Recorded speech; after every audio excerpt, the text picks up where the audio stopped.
자, 오늘 어쨌든 5시가 되면 무조건 끝나는 거예요. 예? 아, 걱정 마세요. 자, 하나님 나라와 교회에 대해서 알아보도록 하겠습니다. 이 교회라는 용어 자체가 여러분들 에클레시아인데 이게 구약의 카하, 에다라는 말을 이제 신학식으로 표현한 게 에클레시아인데 그 말 자체가 에크가 밖으로라는 전치사예요. 밖으로, 클레오는 부르시다. 그러니까 따로 구별했다. 이런 의미가 좀 있죠. 불러내서 구별했다. 그래서 예수님이 교회라고 부르는 거는 이제 제자들을 마데타스 이거를 또 에클레시아 이렇게 부르는데 이게 예수님 이 제자가 바로 하나님이 예수님이 왕으로서 백성으로 부른 거구나. 이렇게 이해하는 게 교회를 이해할 때 제일 먼저 이해하는 게 뭐예요? 예수님의 백성. 통치를 받는 예수님의 백성. 이게 핵심적인 개념입니다. 하나님 나라의 개념에서 교회를 생각할 때. 두 번째 큰 챕터는 뭐냐면 그리고 우리가 그분의 백성을 어떤 성격으로 존재하는가 했을 때 한 몸으로 존재하는 예수님과 연합하여 한 몸으로 존재하는 하나님의 언약 백성인 것이 하나님 나라 백성인 것이 교회라는 것이죠. 세 번째로는 그럼으로써 우리가 어떻게 살아가는가 했을 때 뭐예요? 제자로서 살아간다. 이런 큰 흐름을 가지고 살펴보도록 하겠습니다. 예수님이요 교회를 세우시면서 12제자로 세웠다는 게 재밌죠. 예수님은 크레파스를 좋아했다 12색깔 이런 게 아니에요. 예수님이 그 12명으로 세운 거는 많은 사람들이 있어요. 제자들이 더 있고 무리들도 있고. 그런데 왜 이 12를 세웠느냐, 이게 굉장히 의미가 깊죠. 어떤 의미에서 유대인들한테 좀 이렇게 굉장히 도전적인 얘기죠. 도발적인 얘기죠. 기존의 그 백성들이 아니라 이들이야말로 참된 진정한 하나님의 백성이다. 누구를 왕으로? 예수님을 왕으로 모시는, 이걸 이제 굉장히 선명하게 보여주는 것이 이 교회인 것이죠. 특별히 이 교회는요, 어떻게 이 교회란 용어와 함께 이렇게 탄생한 표현이 이 마태복음 16장 우리가 좀 있으면 살펴볼 텐데, 이 이제 예수님의 사역 활동과 이게 무르익고 제자들이 어느 정도 예수님에 대해서 알아갈 때 베드로는 그 제자들의 대표로서 말합니다. 제자들의 대표로서 모두가 공통적으로 합의하는 거죠. 어떤 고백을 합니까? 같이 합의한 고백이 뭐냐면 주는 그리스도시요 살아계신 하나님의 아들입니다. 이 말씀하실 때 주님이 굉장히 좋아요. 마가복음에서는 너 조용히 말하지 마 이랬는데 마태복음에서는 되게 기뻐하세요. 주님의 사역에 결실이 있었고 이들이 진짜 어린아이처럼 주님을 받아들여요. 순전하게 그 받아들여요. 그리고 내가 이 반석 위에, 이 표현이 중요해요. 내 교회, 이 표현이 중요한 거예요. 딴 사람 교회가 아니라 주님의 교회. 주님이 왕으로 다스리시는 진정. 주님이 주님의 포도나무로서 새로운 하나님의 백성을 이루어 가시는 그런 새로운 하나님 나라를 이때 창설하신 내 교회를 세우겠다. 내 백성을 세우겠다. 이 반석, 이 신앙 고백 위에 같이 함께하는 교회를 세우겠다. 그래서 베드로의 고백이 예수님이 바로 성경 전체에서 말하는 그 메시아, 그리스도인 믿고 그리고 주다. 온 세상의 주이시다. 이걸 고백하는 거예요. 그래서 교회는요, 어떤 인문 교양 수준에서 종교 파트에서 취미생활을 같이 하려 모이는 게 교회가 아니라고 말해요. 대부분 교회를 소비자로 생각하고 그러는데 왕의 통치를 받아들이고 새로운 세상의 체제를 받아들이겠다는 게 교회가 되겠다는 거예요. 많은 분들이 이걸 헷갈려요. 그러니까 자기 기호나 선호에 따라 교회를 막 이렇게 저렇게 하고 주님의 통치가 있는데 개인의 기호나 이것을 강요하는 걸 오해를 하죠. 안 돼요. 주와 그리스도라고 고백하면서 그 공동체에 들어갑니다. 이 동일한 신앙 고백하는 교회 공동체로서 살아가고 이 12지파라는 개념이 너무 중요해요. 12숫자. 그래서 이 12사도 자체가 이제 하나님의 백성이며 대표이고 또 이 사도라는 이름 자체가 또 선교적이기도 하고 이들이 무엇을 위해서 12를 따로 구분했느냐. 왜 교회가 따로 구별되느냐? 전체를 구원하고 아브라함을 따로 성별해서 그를 통해 온 세상을 구원하려고 하듯이 교회도 그런 제사장 나라로서의 사명이 있는 것이고요. 그리고 이 12이라는 숫자가 얼마나 중요한지 사도행전 1장에서는 이미 누가 거리 났어요? 가룟유다가 이제 아웃됐잖아요. 가룟유다가 아웃됐기 때문에 왜 그가 그럴 수밖에 없었는지 그 얘기를 설명하고 그 수를 채우기 위해서 보궐선거를 치르죠. 제비를 뽑아서 마띠아를 뽑고 이상하게 경쟁자 이름은 막 여러 가지로 소개하면서 이름이 많이 나는데 마띠아는 한 번 이름 나고 그때 이름 찾을 수가 없어. 목적이 뭐예요? 이 인격이 중요한 게 아니라 12이라는 숫자를 채우므로 이들이 새로운 하나님의 백성의 형태를 갖췄다는 걸 보여주고 그리고 나서 2장에서 곧바로 뭐가 임합니까? 성령이 임하는 거죠. 그리고 구약의 이스라엘 백성과 예수님이 세운 신약의 교회가 다 모두 궁극적으로 누릴 하나님 나라의 모두 동일한 상속자라는 거죠. 구약의 이스라엘 백성들, 그 중에 이제 남은 자, 언약의 신실한 백성들은 또 그 신약의 교회와 마찬가지로 동일한 하나님 나라의 상속자입니다. 이걸 보여주는 것이 계시록 21장에 이 새 예루살렘이라든지 뭐 그 그림을 그릴 때 뭐 12문, 12천사, 그 문에 12지파의 이름이 있고 성곽의 기초석인데 거기는 또 사도의 12 이름이 있죠. 그러니까 둘 다 뭐예요? 장차 이룰 천국의 상속자라는 거죠. 둘 다. 구약의 백성들은 실패했지만 그들 가운데 진짜 마음의 할례를 받은 진짜 참백성들은 구원을 받고 우리도 마찬가지죠. 신약의 교회가 같이 하나의 백성입니다. 그래서 교회는 하나님의 백성이면서 동시에 예수님께 왕이신 예수님께 부름을 받다. 나를 따르라. 쟁기를 들고 뒤돌아보는 자는 나에게 합당하지 않다. 그리고 절대적인 우선순위로 부름받은 제자라는 거죠. 교회가 이렇다는 사실을 알아야 돼요. 그 다음에 이 교회는 주님 안에서만 온전해질 수 있습니다. 여러분, 이 에베소서 1장 3절부터 14절까지 하나님이 복을 주셨다 이 얘기를 여러 가지로 설명하죠. 선택, 예정, 제사, 속량, 막 그 비밀을 알게 하시고 또 성령으로 말미암아 복음을 들어서 우리가 인침을 받고 보증을 받고 막 이런 여러 그 구원의 축복들을 설명하는데 중요한 표현을 우리가 놓칠 수 있어요. 이걸 제일 많이 나오는 표현이 뭔지 아세요? 제일 많이 나오는 표현. 여러분 에베소서 1장 3절에서 14절 익숙할 거예요. 성부 하나님의 구원사요, 성자 하나님의 구원사요, 성령 하나님의 구원사요 설명하면서 제일 많이 나오는 표현이 있어요. 그렇죠. In Christ. 그리스도 안에서. 이게 다 부어집니다.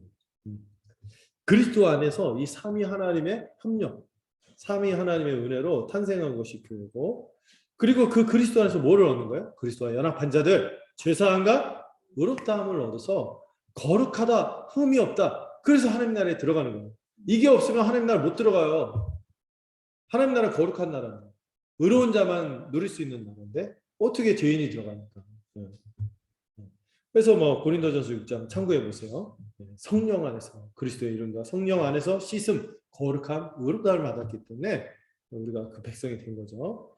그리고 하나님의 뜻에 순종할 수 있는 존재로 교회가 지음을 받았어요. 교회가 누구 안에 있을 때 이 입장권만 받은 게 아니에요. 우리가 그리스도를 믿었다는 거. 그래서 그리스도와 연합했다는 건 입장권만 받은 것이 아니라 그리스도 안에 있으니까 그리스도로부터 공급을 받는 그리스도처럼 자라가게 되는 거예요. 이게 되게 중요해요. 연합이 저는 칭의보다 연합이 중요하다는 생각을 좀 갖고 있거든요. 칭의는 약간 배웠다 이것만 얘기하잖아요. 그것뿐 아니라 연합은 계속해서 그분으로부터 공급을 받는 거예요. 이걸 멋지게 표현하는 주님의 비유적인 표현이 나는 포도나무요 너희는 가지다. 벌써 포도나무 얘기할 때부터가 포도나무 하면은 이스라엘을 상징하는 나무거든요. 국수 같은 거, 국수. 국수가 먹는 국수 말고 나라가 지정한 어떤 나라를 상징하는 어떤 나무가 있잖아요. 우리가 국화, 국수 이런 것이 무화과 나무, 포도나무인데 예수님이 자신을 내가 참 포도나무다 이런 얘기를 하는 건요. 예수님이 참된 이스라엘이다. 새로운 하나님의 진정한 백성, 하나님을 이뤄가는 원 기둥이 된다는 거죠. 그런데 우리가 그분의 가지. 근데 그분을 떠나면은 말라 비틀어서 그냥 부서지게 되는 거죠. 근데 내가 그 주님이 우리 안에 있고 우리가 주님 안에 거하면은 여러분 식물 시간에 그래서 배웠다 했죠. 지탱, 공급, 성장, 결실. 식물 세 가지가 있어요. 지탱, 공급, 성장. 거기다 결실까지. 꽃도 맺고. 이렇게 되는 거예요. 주님 안에서. 나를 떠나서는 너희가 아무것도 못합니다. 이렇게 얘기하죠. 그래서 그리스도 안에서 이미 거룩하게 되어서 입장권만 얻은 게 아니에요. 그 안에서 풍성하게 살아가는 것도 인크라시트. 그 안에서 완전히 새롭게 창조된 피조물이 된 것이지. 보라 새 것이 되었다. 너희는 그런 점. 그리스도 안에서 새 것이 되었다. 이렇게 얘기하죠. 그래서 우리는 그 주님 안에서 삼위 하나님을 예배합니다. 네. 그래서 이 그리스도 안에서 이루어진 모든 축복을 누리며 이 그리스도 안에서 계시된 모든 것을 보는 거예요. 오늘 주님이 얘기하셨죠? 아버지만이 아들을 알고 아들만이 아버지를 알고. 이 상호 독점적인 배타적인 지식을 통하여 그리스도 통한 하나님 모든 경륜을 알게 되는 거예요. 깨닫게 되는 거예요. 그러면서 우리가 그리스도 안에서 마땅히 뭐가 나올 수밖에 없어요? 찬양을 나올 수밖에 없어요. 그래서 그리스도 안에 없다면 예배도 안 돼요. 그리스도 안에 있는 자만이 예배할 수 있게 됩니다. 그리고 이 예배할 때 이 교회가 그 존재의 목적에 걸맞게 됩니다. 예수님이 세우신 교회는 하나님을 예배하기 위해 존재하고 예배를 줄 때 하나님이 주시는 풍성한 은혜를 받게 되는 것이 예배인 거죠. 또 우리가 그 주님 왕으로 모시는 백성인데 당연히 왕에게 절해야지. 누가 이래라 저래라 하면은 그러면 안 된다는데 우리는 일도 하고 절도 해요. 죄송해요. 우리가 주님 왕으로 모시니까 예배도 하고 또 주님 기뻐하시는 또 사명도 감당하고 이렇게 하는 거죠. 또 교회는 예수 그리스도의 권세를 받았습니다. 예수님이 약한 세력과 십자가에서 승리하셨죠. 이 반석 위에 교회가 세워질 때 절대 지옥 권세가 우리를 건드리지 못합니다. 이 음부의 권세가 하데스의 문이라는 뜻이거든요. 하데스가 지옥인데 지옥의 문이 우리를 건드리지 못합니다. 교회 안에 있어서 그래서 구원이 안전합니다. 교회 안에 있을 때. 교회 밖으로 가면 힘들어요. 연약한 개인으로 끝나죠. 그리스도와 한 몸이 되고 그리스도와 또 지체가 된 수많은 가지들의 공급을 지탱이 되고 공급이 되고 자라고 결실하게 되는 과정을 통해서 보호받기도 하고. 이 사단은 절대 교회에 해를 입히거나 한 명도 뺏을 수 없습니다. 예수님이 불꽃 같은 자신의 몸인 교회를 보호하시기 때문에 그렇죠. 그리고 교회는 오히려 악한 세력을 대적하고 승리하게 되는 것이죠. 누가복음 10장 19절 또 마가복음 끝에도 보면은 뱀을 집어도 막 그 독사를 해도 죽지 않는 이게 뭐 주님이 보호하신다. 약간 비유적 표현이에요. 사단의 권세를 절대로 우리를 해하지 못한다는 거죠. 야고보서는 우리가 우리 마귀하고 맞잡을 마귀하고 눈도 못 미쳐요. 개인은. 근데 우리가 누구 안에 있기 때문에 그리스도 안에 있기 때문에 마귀가 울어봤자 울기만 해. 목만 쉬어. 대적하면 우리를 피합니다. 교회로서 가능한 거예요. 개인보다 우리가 교회로서 그리스도와 한 몸이 된 것이죠. 그분의 통치, 그분의 승리를 만끽하죠. 골로새서에서는 십자가로 마귀들을 구경거리로 만들고 그 지난주에 살폈죠. 그들 그 구경거리를 만들고 개성행렬에 그들이 장식품이 된다. 그런 승리 가운데 사는 것이 교회라는 거죠. 그리고 교회에는 권세가 있습니다. 천국 문을 열거나 닫을 수 있기 때문에 천국 열쇠를 주셨던 거죠. 어떤 중고도 뭐 황금 열쇠? 부루마블 하다가 천국 열쇠. 천국 열쇠는 두 가지가 있어요. 천국 복음을 선포해서 이 복음을 듣고 믿음으로 성령의 역사로 천국 문을 들어가게 하는 그 권세이기도 하고 또 천국 문을 복음을 선포해서 가르침으로 들어가게 할 뿐만 아니라 그를 끝까지 인도하고 지도할 수 있는 메고푸는 권세. 그 거룩으로 이끌어가서 구원을 이루어가도록 이끌어가는 영적 지도의 권세가 이 교회에 주어져 있는 것이죠. 그래서 거짓 신자가 있다면은 또 교회를 보호하기 위해서 출교합니다. 그 열쇠를 사용하는 것이죠. 그래서 권징이 여기에 맥락이 있는 거예요. 교회를 보호하고 거룩하게 하죠. 이 천국 열쇠로 메고 푸는 것은 이제 허용과 금지인데 그래서 이 구원으로 안전하게 이끌도록 하는 영적 지도와 관련해서 이 메고 푸는 권세를 설명합니다. 자, 그리고 교회는 복음을 전하는 곳이죠. 교회는 복음을 전하는 공동체로서 먼저 예수님께 복음을 위탁받았습니다. 예수님이 처음에 메시지가 뭐죠? 천국이 왔다는 거예요. 하나님 나라가 임했다는 거죠. 예수님이 왕이 왔거든요. 왕이 왔어요. 왕이 행차하신 거예요. 그럼 왕의 통치가 적용이 되고 왕의 나라가 생기겠죠. 이걸 선포하셨어요. 그리고 이 복음을 들려주실 뿐만 아니라 그 왕의 통치를 받는 백성으로 불러 모은 게 제자를 불러 모은 거고, 그 제자들은 본인들만 구원받는 것이 아니라 그 본인도 먼저 그 복을 누리면서 다른 이들도 복을 누리게끔, 요즘 보이스피싱 때문에 이 낚는다는 의미가 부정적으로 됐지만 사람을 낚아서 이 천국 복락을 누리게 하는 어부가 되게 하는 거죠. 얼마나 가치 있는 부르심입니까? 그리고 이 교회가 하나님 나라가 이미 임했다는 복음을 선포하는 거예요. 조지 레드라는 분이 아주 훌륭한 신학자인데요. 이분 조지 레드하고 리델 보스 이 두 분이 아주 훌륭한 신학자인데 하나님 나라에 대해서 말씀하시는 거예요. 두권 거의 뭐 몇백 페이지짜리 책을 쓰신 거. 그 읽느라 고생했는데 거기 레드 리델 보스가 천국이 침노했다 이런 표현이 있어요. 천국이 침노를 당했다 이렇게 수동으로 표현한 게 잘못된 해석이라고 드러냈어요. 이게 능동의 의미로 해석됩니다. 천국이 있다는 건데 강한 능력으로 들어왔어요. 이걸 두 분이 얘기하시고, 자, 이 부분 한번 읽어볼까요? 교회는 그 완전한 질서, 이 종말의 하나님 나라 생명을 드러내 보이는 것을 의미한다. 하나님 나라 생명을 이렇게 드러내 보이는 것이야말로 교회가 하나님 나라를 증거하는데 필수적인 요소인 것이다. 이 새로운 생명, 새로운 세상이 임했다는 것을 보여주는 게 뭐다? 교회다. 그런데 중요한 설명을 또 하죠. 교회는 그렇다고 하나님 나라 그 자체는 아니에요. 하나님 나라를 보여주지만 하나님 나라 자체가 아니에요. 교회는 하나님 나라를 보여주고 드러내는 역할을 할 뿐이지 그 자체가 하나님 나라다 이렇게 말하는 좀 있어요. 그냥 모델 하우스 이렇게 얘기할 수 있는 거죠. 현실, 파워포인트, 프레젠테이션 이렇게 얘기하면 좀 그런데 하나님 나라가 이 땅에 임했다는 복음을 그가 먼저 영적으로 누리고 또 실제로 몸된 교회로 살면서 이 교회로 삶으로 또 전하는 거죠. 만방에 선포하는 거죠. RC는 누굴까요?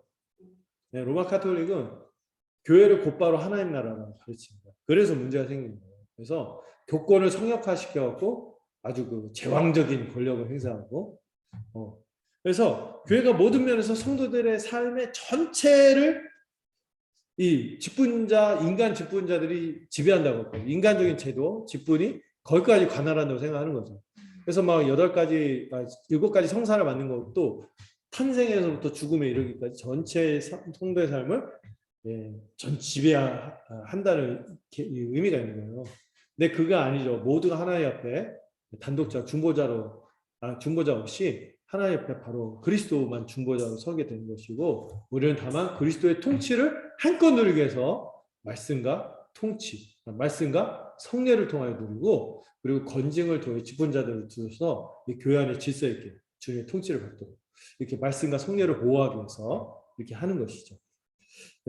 카톨릭은 그래서 신부나 교황 이렇게 왕이 왜 필요해요? 주님이 왕이면 되는 거예요. 이거 좀 약간 기분 나쁜 표현이죠. 교황. 약간 뭐 원래 포프라고 할 때 그런 의미가 없다. 근데 실제 왕이잖아.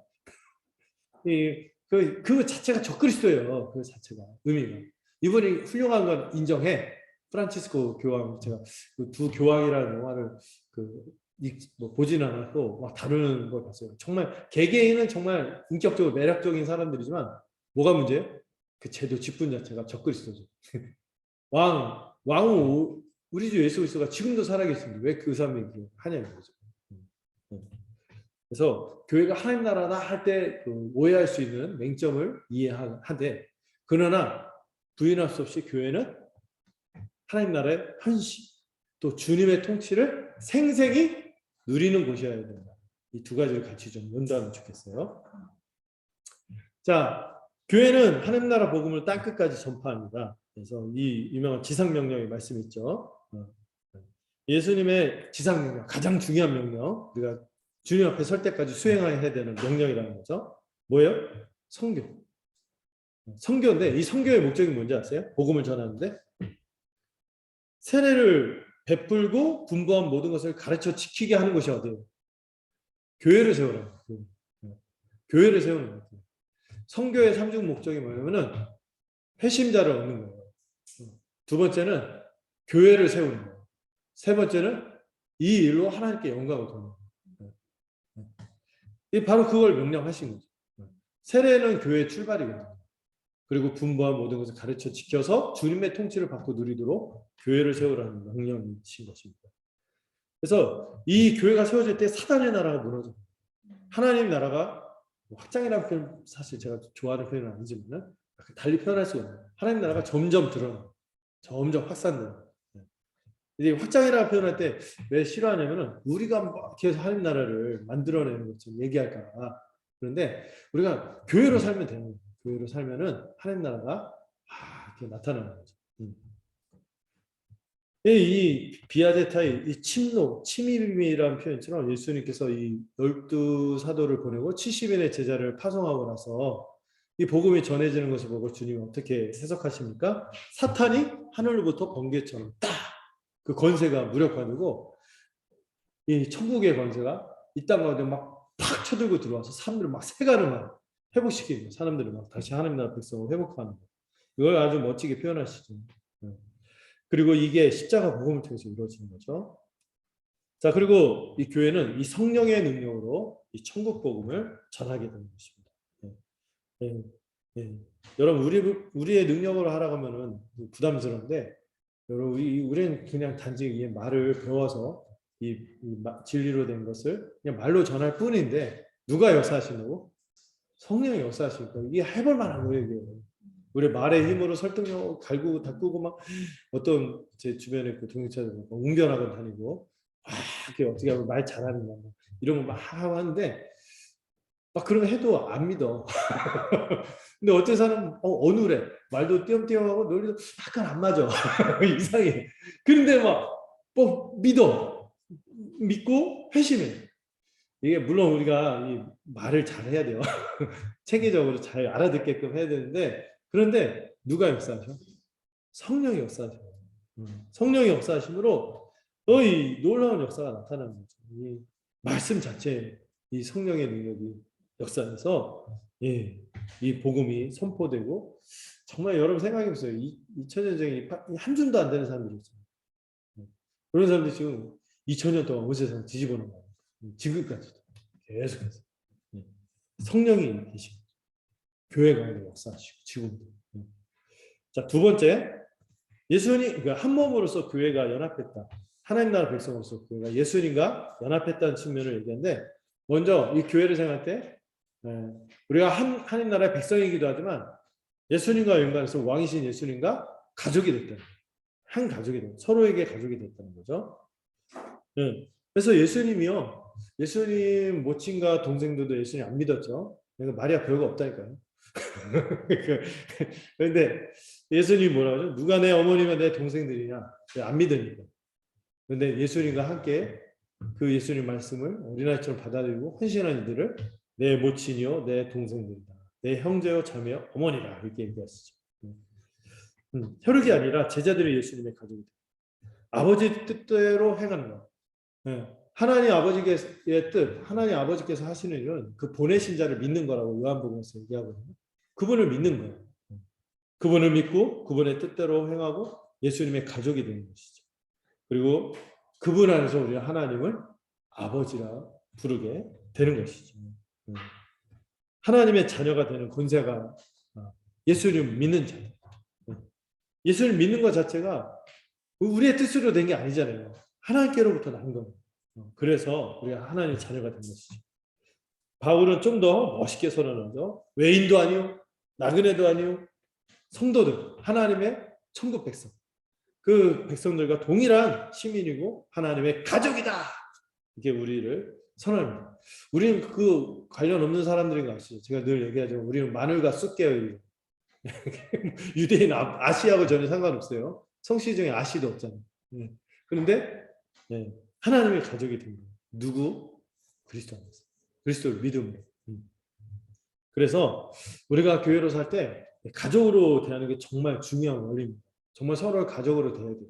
그래서 교회 직분이 있지만은 교회 직분만큼 서로 가족됨을 하면서 이 직분을 계급으로 이해하면 안 돼요. 섬기기 위한 그런 거고. 그래서 우리가 바울이 디모데한테 권면할 때 전문 사역자잖아요. 늙은이를 대할 때 어떻게 하지 말고 함부로 하죠. 늙은이가 표현하기가 좋은데 자기보다 나이가 많거나 연륜이 있는 사람들을 존중하게 잘 대해라. 그러나 꾸짖지는 말아야 되는데 그러나 말할 걸 말해야 된다. 권해야 돼. 권해야 되고 대신 아버지에게 하든 존중하면서 해라.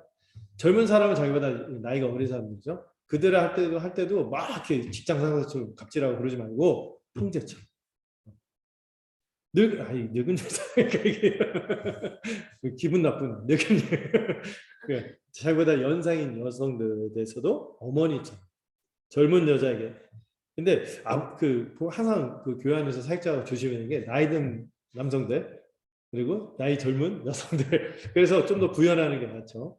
나이 든 젊은 여성한테는 온전히 깨끗하고 유혹이 많으니까 자매에게 하듯 하라. 그러면서 어려움에 처한 가부들은 막 그 시혜의식을 가지고 함부로 대하고 그런 게 아니라 또 주님 안에서 신실하게 살아가고 하지만 어려운 당한 사람들을 마땅히 존경할 줄 알고 또 그의 삶을 책임져줘. 이런 얘기들을 하는 거죠. 이게 교회의 원리예요. 그 다음에 교회는 이 가족으로서 우리가 많이 배운 거죠. 모든 것을 유무상통 함께 공유하며 살아가는 것입니다. 두 가지 특징 기억나시죠? 자기 것을 자기 것이라 하는 사람이 없었어요.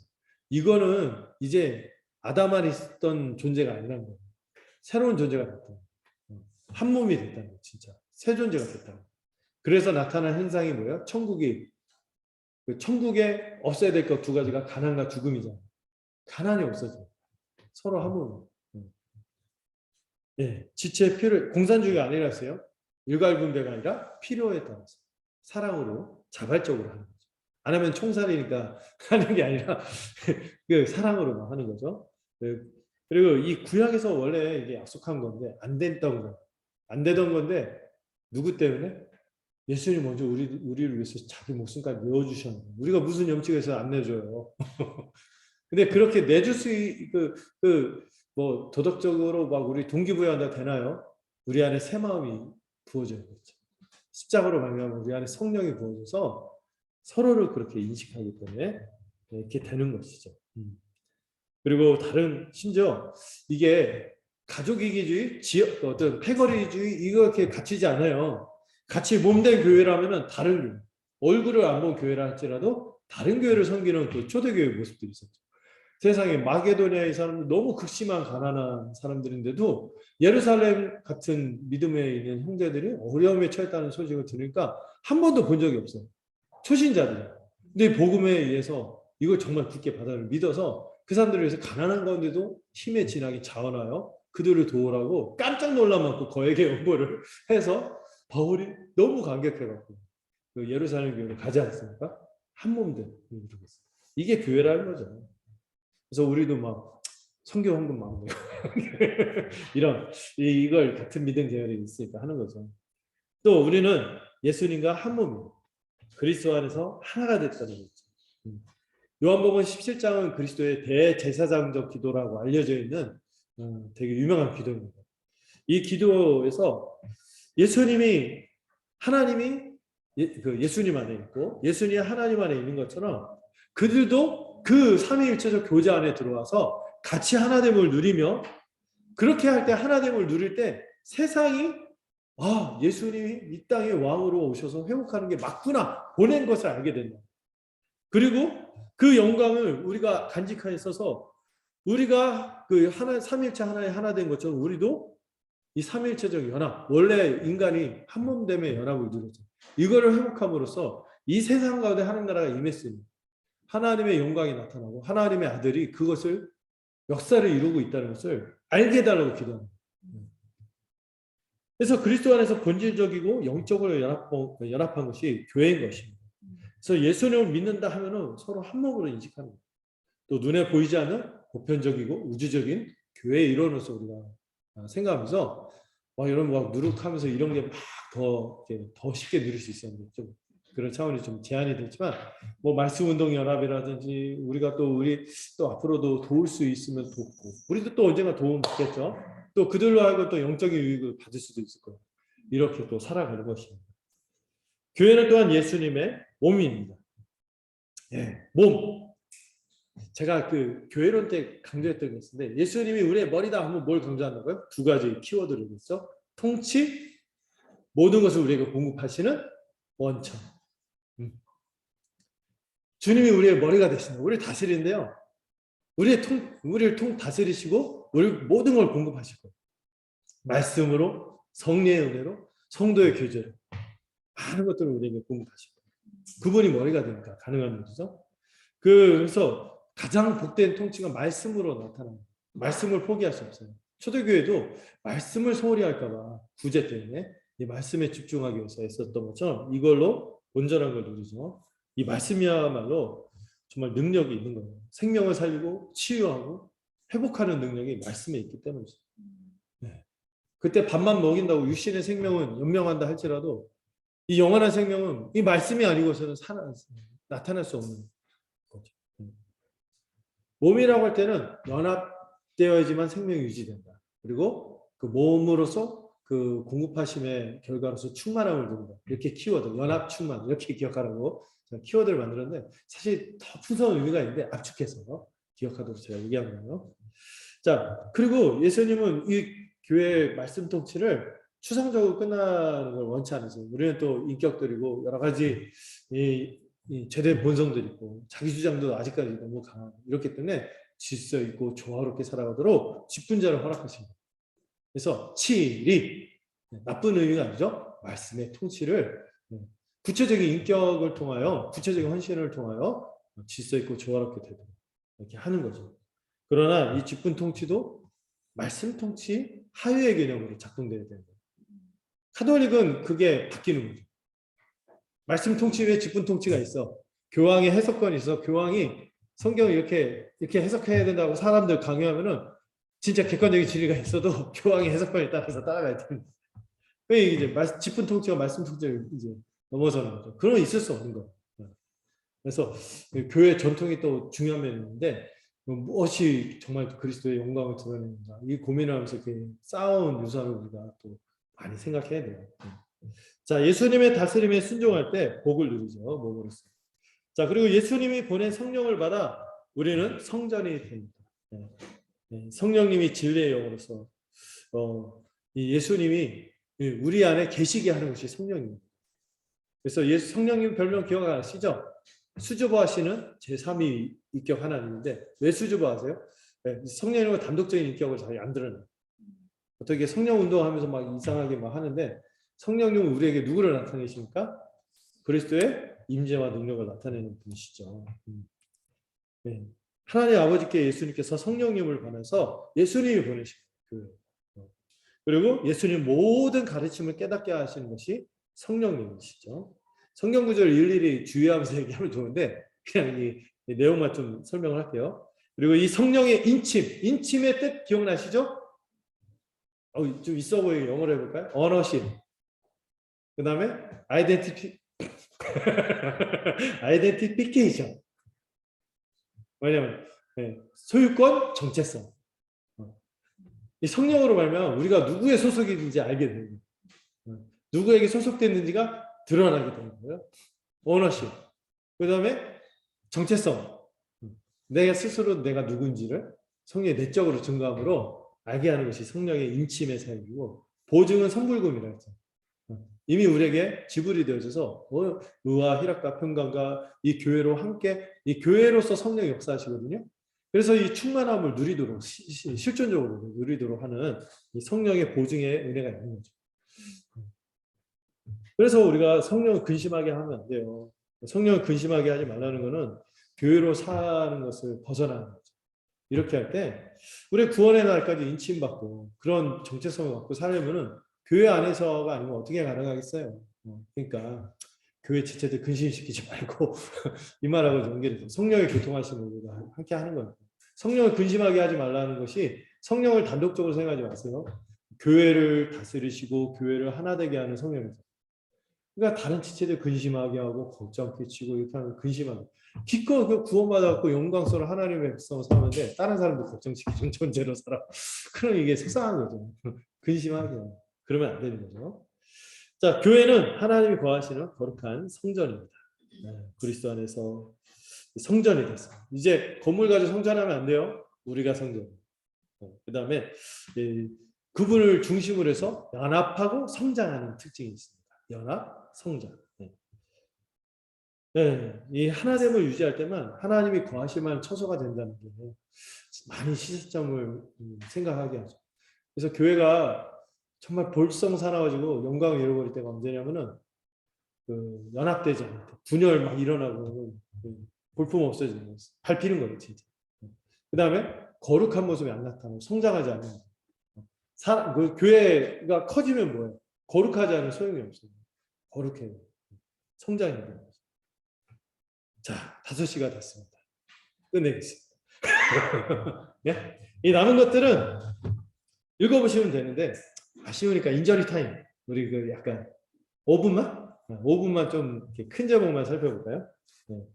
자, 우리는 제자예요. 제자로서 거룩하게 살아야 되는데 오늘 배운 교훈하고도 연결되죠. 우리는 어린아이처럼 주님을 믿고 따라가는 공동체입니다. 네. 어린아이 하면은 여러분 무분별, 철없음 막 이런 거 아니죠? 그 의존, 겸손함, 수용성 이런 거예요. 그렇게 그 어린아이들은요 특징이요. 야 놀자 하면 아무 생각 없이 막 놀아. 연합해. 이게 어린아이들의 특징이에요. 천국 백성은 그런 거죠. 예수님의 말씀에 적극적으로 순종하는 것이 교회의 길이에요. 그리고 이 침입이 그 침노와 같은 어원을 갖고 있는 거죠. 믿음으로 이 천국을 누릴 수 있는 거예요. 적극적으로 순종할 때 우리가 하나님 나라를 적극적으로 누리는 것이 교회죠. 그리고 서로를 섬길 때 거룩하게 살아가요. 크고자 막 누가 그냥 이러지 않고 크고자 하지 않고 서로 종이 되어서 섬길 때 빛나는 것이 교회적인 삶입니다. 그래서 분열하지 않고 서로 사랑하고 섬기는 거죠. 그리고 교회는 자기를 부인하고 자기 십자가를 지는 특징이 있어요. 그래서 자기 의를 붙드는 순간 이상이죠. 그래서 예수님의 의를 붙잡고 예수님을 따르는 삶이 고난인 것을 인지하고 감수하고 살아야겠죠. 좋은 것만 있지 않을 거예요. 다 안 이루어지는 것도 있을 거예요. 답답한 상황도 있을 거고 감수하고 가는 거죠. 그러나 더 낫고 더 풍성하고 더 충만한 것을 생각하며 비용 계산하고 지금의 희생을 감수하는 거죠. 그리고 우리의 삶이 점점 예수님 닮아가는 것은 겸손, 온유 이거예요. 겸손해야 돼요. 그리고 다른 지체를 내가 좀 빛나야 되고 내가 주목받아야 되고 내가 이렇게 안 드러나면 안 된다 이런 생각이 없어야 돼요. 누군가는 할 수 있고 누군가는 이렇게 할 수 있고 이렇게 하죠. 많이 교회에서 걸려 넘어지는 부분도 그거. 그리고 산상수. 아유 이게 다 이미 배운 것을 토대로 얘기하니까 말하기 좀 편한 것 같아요. 산상수 기억하세요. 특별히 팔복을 기억하세요. 이 팔복의 성품이 너무 중요해요. 이미 주님 안에서 우리에게 주어진 성품이라고 했어요. 이미 새롭게 되었기 때문에 여러분 믿으세요. 이 존 스토츠의 말을 안 읽을 수가 없어요. 읽어드릴게요. 산상수훈의 기준에 아무도 도달하지 못한다고 보는 것은 그리스도가 주신 산상수훈의 목적을 무시하는 것이다. 그 기준은 충분히 도달 가능하다. 하지만 누구만? 거듭난 자들. 새 생명을 누리고 있는 자들만 도달할 수 있다. 소망을 가지시다. 우리가 거듭나서 산상수훈처럼 멋지게 살아갑니다. 그래서 소금과 피추로 나타날 수밖에 없어요. 이 착한 행실, 팔복의 인격이고 이 산상수훈의 원수마저도 사랑합니다. 아버지를 닮은 온전함. 이게 이런 걸로 교회가 보여주는 거예요. 그리고 교회가 어떤 복을 누립니까? 죽어서만 천국 가는 게 아니라 했어요. 현세에서 100배의 복이라고 말하는 게 어마어마한 거죠.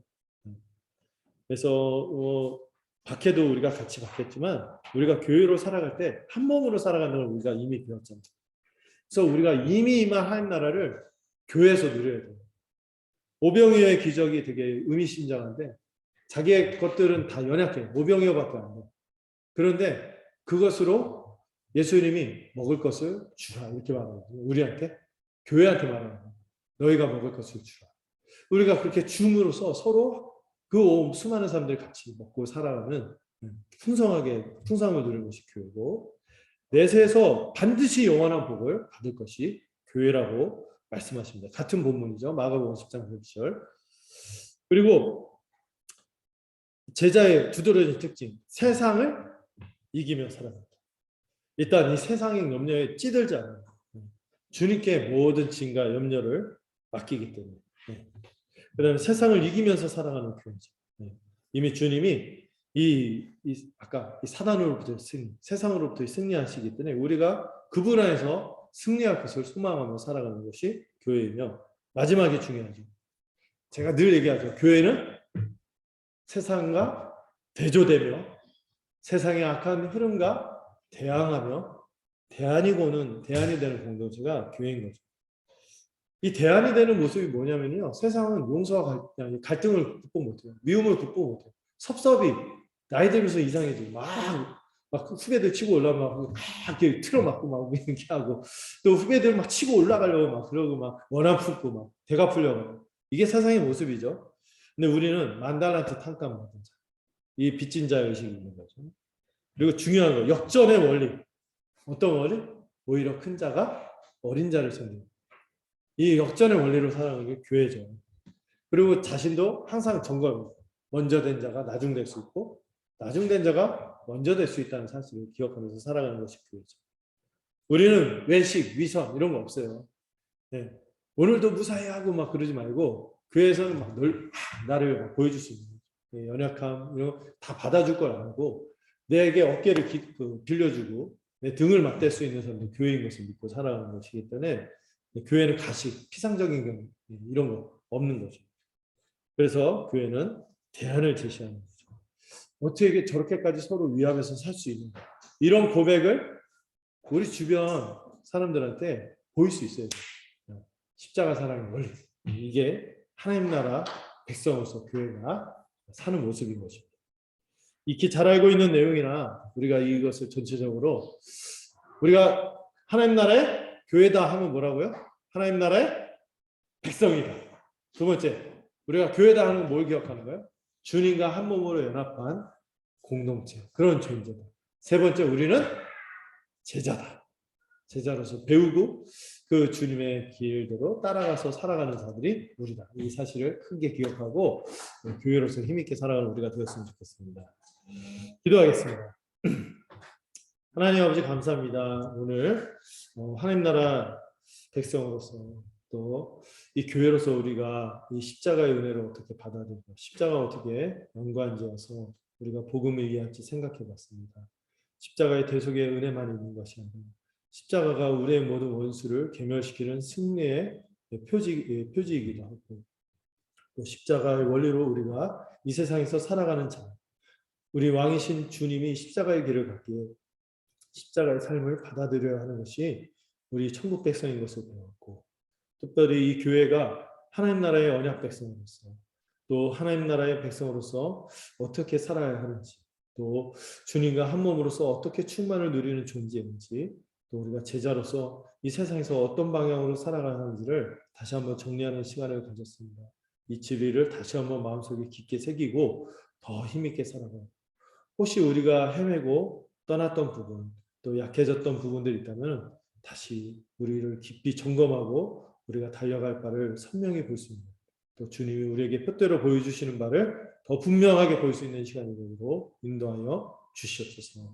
무엇보다 그렇게 살아갈 마음과 능력을 성령께서 우리에게 허락하시고, 그 충만한 은혜 가운데 우리가 더 힘있게 교회적인 삶을 살고 충만한 사랑의 교제를 누릴 것을 기대하는 시간이 되도록 인도하여 주시옵소서.